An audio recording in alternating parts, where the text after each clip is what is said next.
The Manifesto. Foreword, from V to U. Good evening. Allow me first to apologize for this interruption. I do, like many of you, appreciate the comforts of everyday routine, the security of the familiar, the tranquility of repetition. I enjoy them as much as any bloke.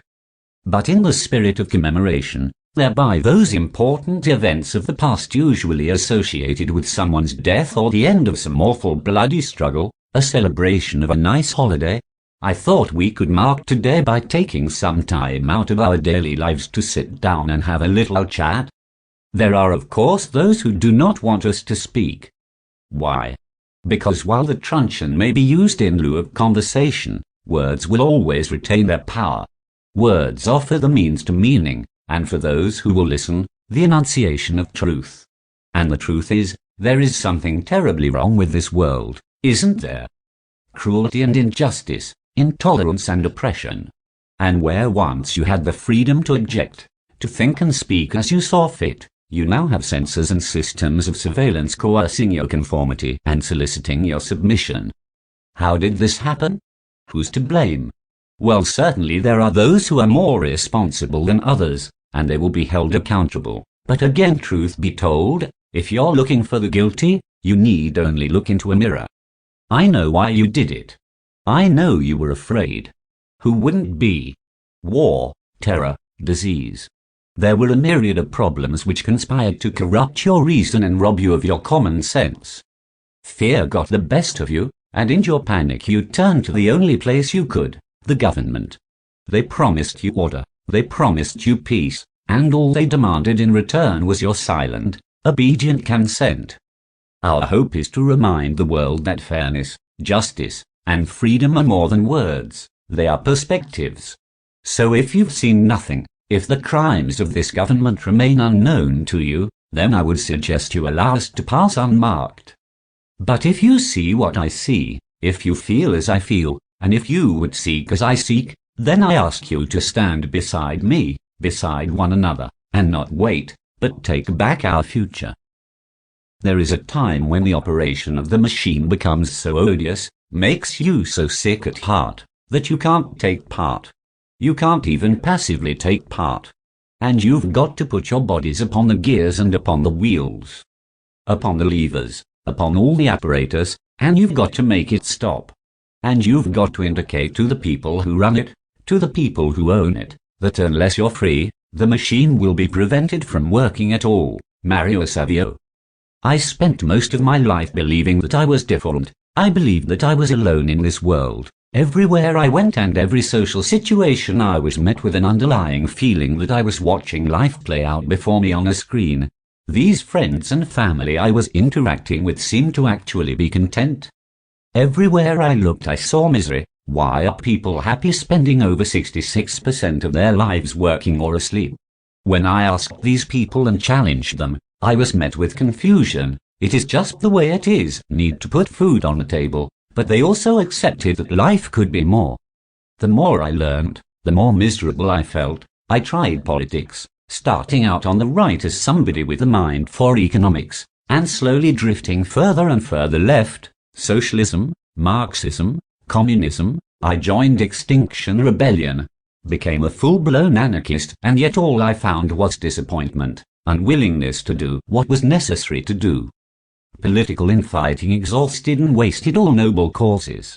Anarchism and libertarianism are supposed to be opposite ends of the political spectrum, but they in my view are the only sides of the spectrum that can agree on a universal truth. Humans need freedom.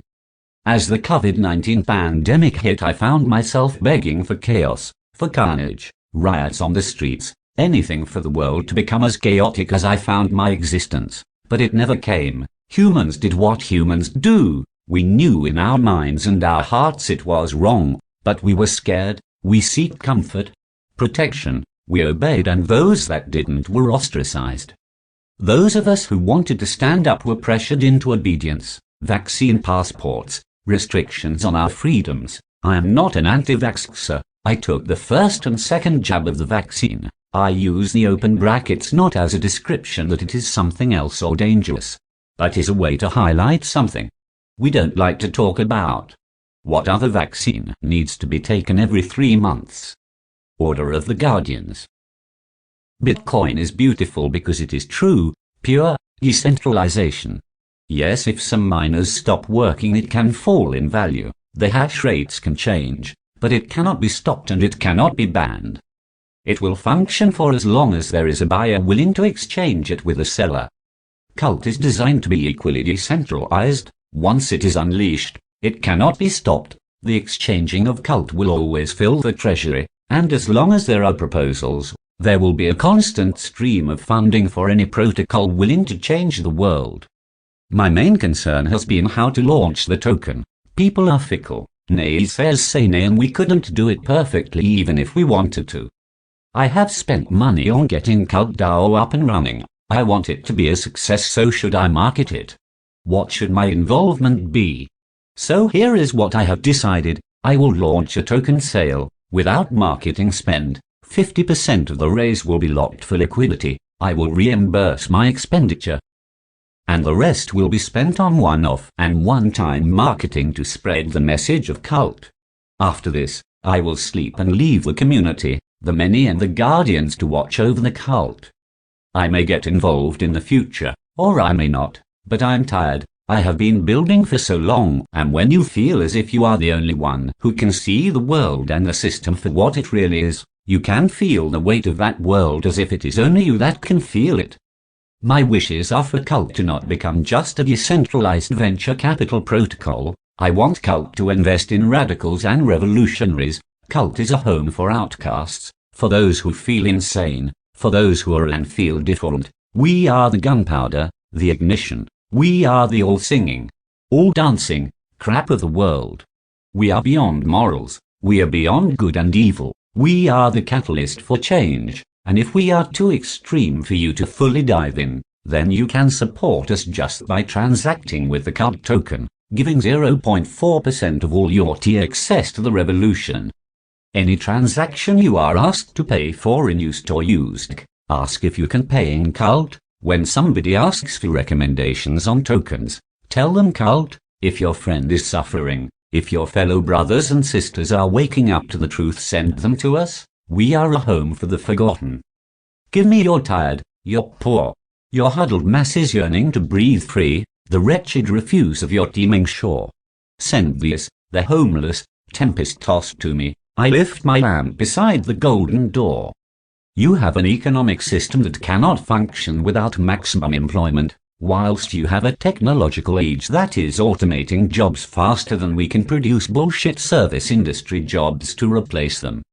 We have social media spreading the truth and lies quicker than the media can run their own narratives. Society is escaping the leaders of the old world. The beginning of the end is here. The borderless society is coming, and with it, the death of sovereign nations.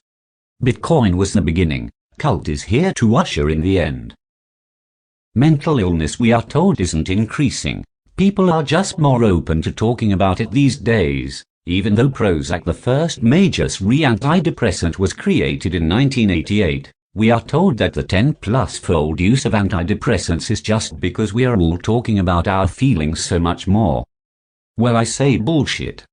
Those people I touched on earlier, that I couldn't understand why their eyes were not opened, those people who accepted their fates as part of the system, as part of something they couldn't change. Why do people accept their fates?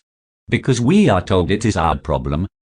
Society and the system is functioning fine. It is us that are defective. Back to work you go for another wellness seminar on how you can cope with your miserable life.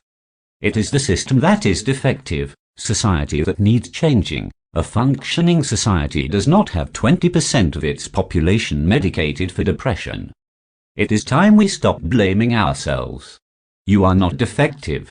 That is how the economic model needs you to feel. They need you to feel as if it is you that is the problem, so much so that millions on millions are prescribed pills to keep up this illusion of normality.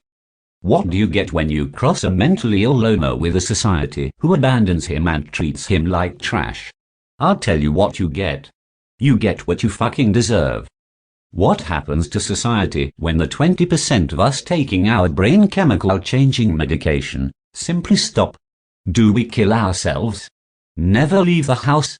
No, I believe we wake up to the reality of our situation. It is not us that need altering, it is the system.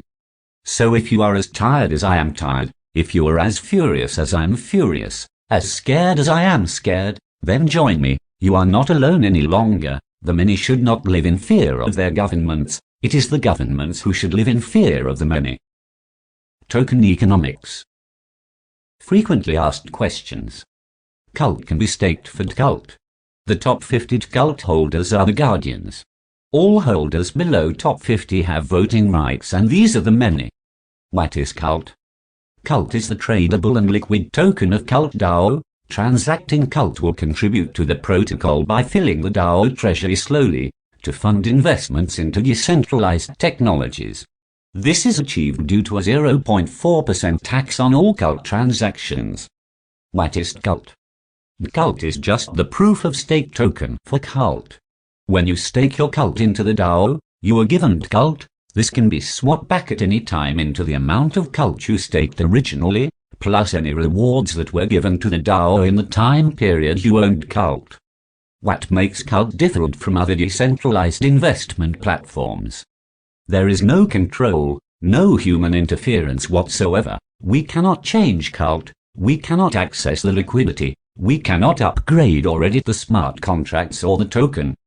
Cult is different because it cannot be stopped, not by the guardians, the developers, the government, regulation or anybody. They can destroy the servers, but the code lives on. The investments into decentralized technologies remain. What is the idea behind Cult and how did it begin? Beneath this mask there is more than flesh. Beneath this mask there is an idea, and ideas are bulletproof. Cult serves to fast forward the collapse of the old financial system, to end the tyranny of sovereign nations and central banks.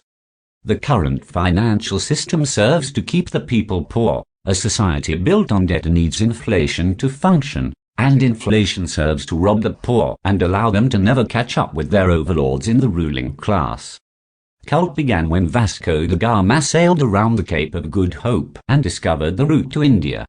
Cult began when in 1526 the first transatlantic slave voyage anchored in Brazil. Cult began and is born of oppression, of meaningless life, the slavery and chains which bind you and every single one of us. If you read this and believe that you are free, then you are more chained than us. True freedom comes with the realization and acceptance that you exist as a function and cog in a central bank's ideal economic function. A central bank's primary focus is maximum employment, yet we are automating jobs so fast that we are creating bullshit jobs just to keep us enslaved. Barack Obama's explicit justification in 2009 for sticking with the US private health insurance system was otherwise, millions of form-filling jobs would be lost. Automation of one's job should mean freedom. Freedom, however, cannot exist under the current economic and financial system. I repeat, true freedom comes with the realization and acceptance that you exist as a function and cog in a central bank's ideal economic function.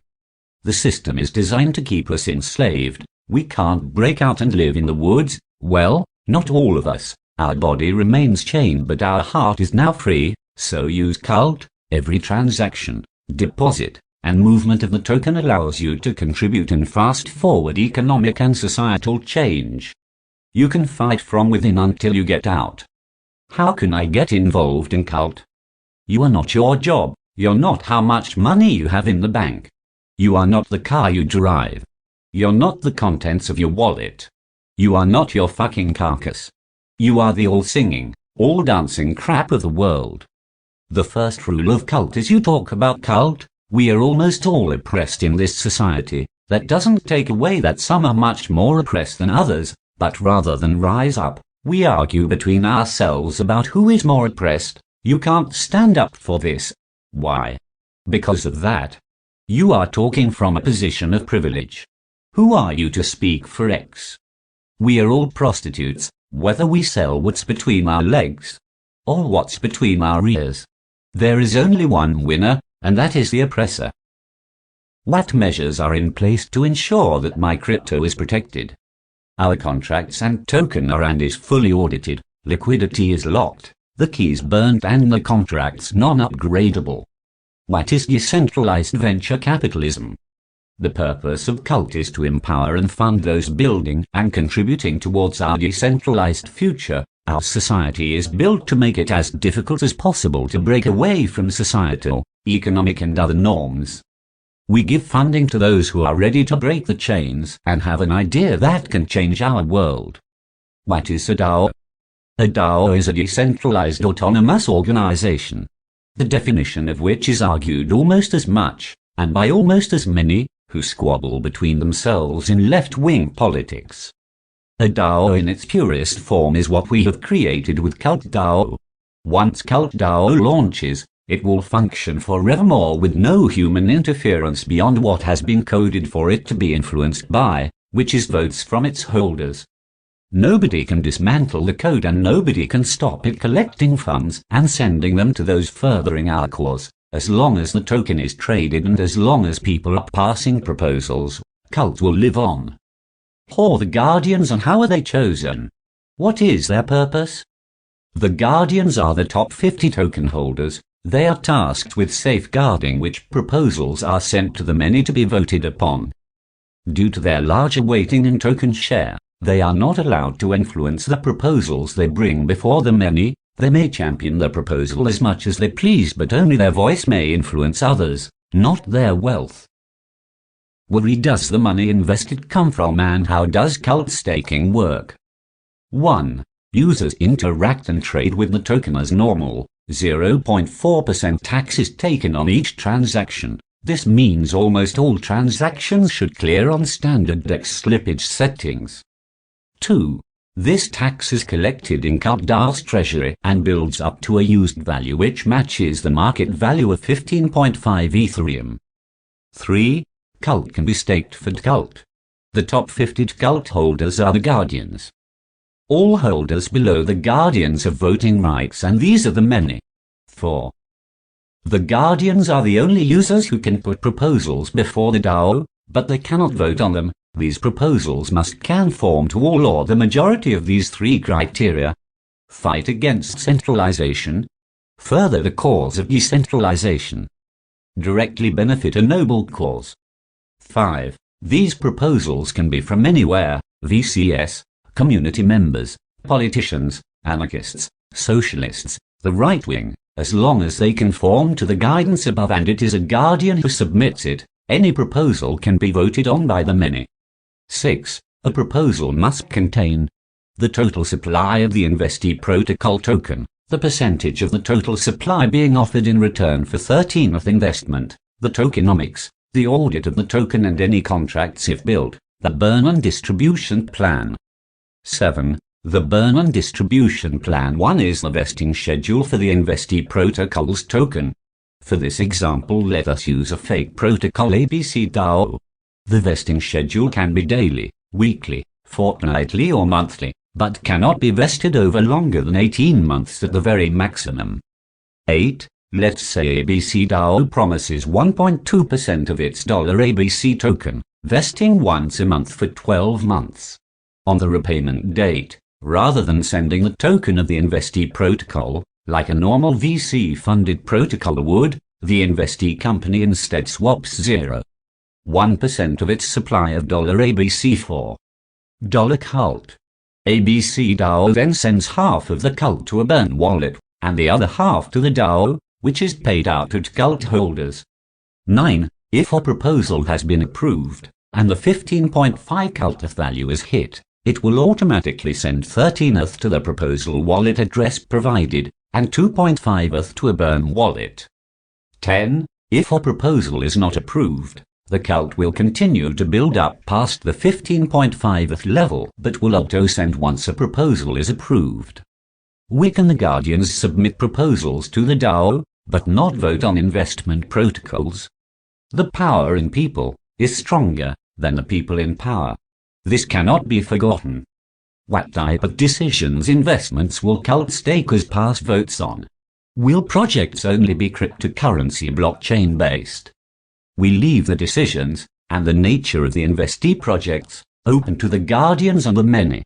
We offer only our vision and guidance on what we created the protocol to be used for. Do I have to stake my cult when an investment protocol is agreed upon, or can I decide not to stake?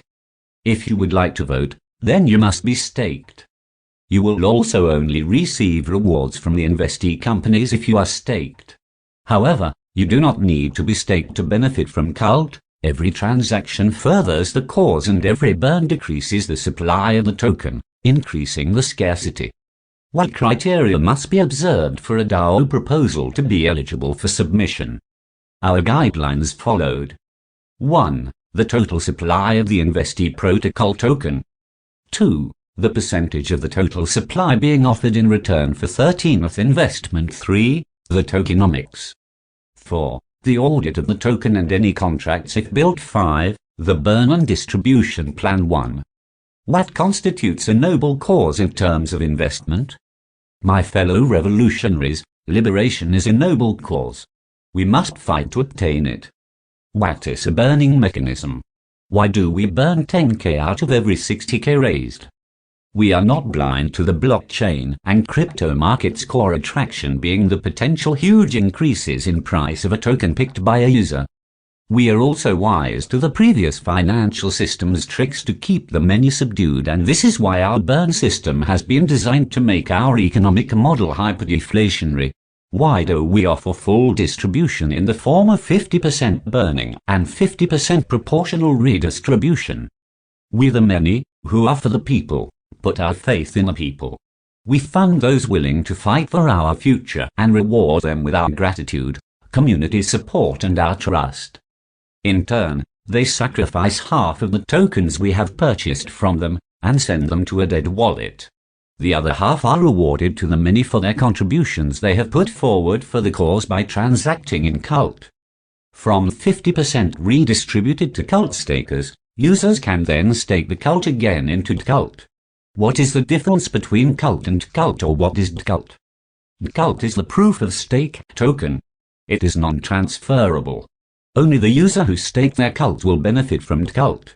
Owning a proportion of Cult when profits are sent to the DAO allows you to claim your reward, which is paid out in proportion to your Cult ownership. Why is the investee token redistributed by converting it into Cult token? How will the rates of disbursement be agreed upon? The investee token is converted into Cult as it creates additional transactions, as well as additional buying pressure in the market. The rate of disbursement is offered by the investee protocol. A proposal can be brought about again once rejected, and so if the cause of the rejection is deemed to be due to an inadequate disbursement offer, the investee protocol can fix and make these amends.